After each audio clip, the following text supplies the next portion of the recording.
What is mastering? Is it a dark art? And can you master vocals? What's up guys, Thomas Ray here with Sound Audio Advice, giving you cool ninja tricks from the universe of audio. To make sure you don't miss any of the videos, click subscribe, get the bell going and join the tribe. Okay, mastering, do you have to be a wizard? I don't think so, you just have to understand what you're doing and why you're doing it, okay?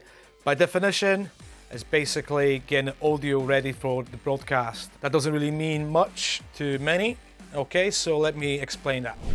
First of all, mastering is bringing the loudness of the music to a certain level so it sounds similar to the other tracks once played in the playlist, let's say. The loudness is different depending on the format, so there is a different loudness for CD and there is a different loudness for vinyl. In mastering, we're basically amplifying all the things that are happening in the mix, putting the whole new dimension and give it to a distribution. It's either a streaming service or the physical product.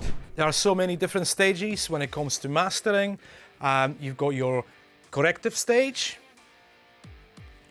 where you correct all the frequencies, the unwanted frequencies. You got your creative stage, when you add a little bit of color to the master. You've got your glue compression, you've got your spectrum control, you've got your limiting. And that's basically it. It sounds easy, but the approach is completely different than the mix. Have a look. This is the mixing session where we got many tracks. And this is the mastering session when we have only one stereo track. Even though processes are similar, the use of the processors is different. In the mastering, we're starting from the bottom, from the low end, from the bass, and this is how we shape the sound of the song.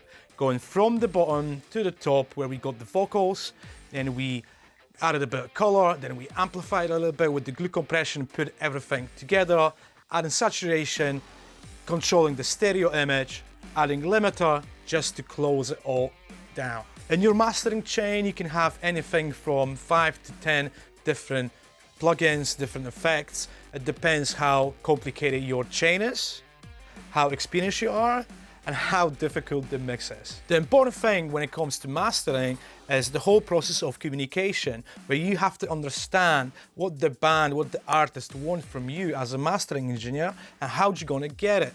The way to do it, the path to achieve that result is your mastering chain. If you struggle with the mastering chain, I've got this mastering chain cheat sheet ready for you. The link's down below. It's a free download, so get it, use it, and improve your mastering. Why is it called a dark art?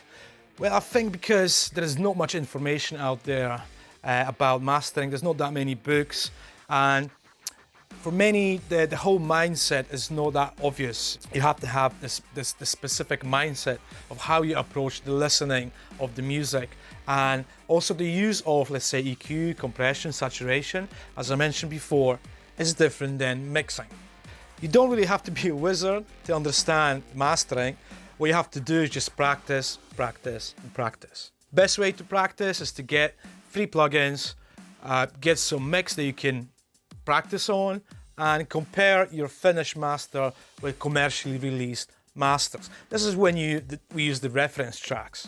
Reference tracks in mastering are basically commercially released tracks that you compare during the process of the mastering to make sure that your low end is good, the vocals are bright enough, there's enough air, and you don't really squash this whole sound with the compressor. Why people confusing mixing and mastering? Because there is many home producers, home mixers, and for them it's just the initial next step after the mixing process, where they put, let's say, limiter on the master channel, and this is what they call mix and master. Obviously, the process is different. It's not only the limiter, as I said before, it's anywhere between 5 to 10 different plugins that you can use in your chain, so don't mix it up. Remember, mixing many tracks, mastering one single track. How to master vocals. Can you master vocals? I see this all the time. I'll master your vocals, the demaster the vocals. There's no such thing. That's mixing. Mixing. When you tweak the frequencies, when you layer different tracks of the vocals, this is mixing of the vocals. It's not mastering. So no, you can't master vocals. Okay guys, I think that's it. I hope you understand what mastering is. You're not going to make any mistakes. If you want to be a mastering wizard, learn mastering.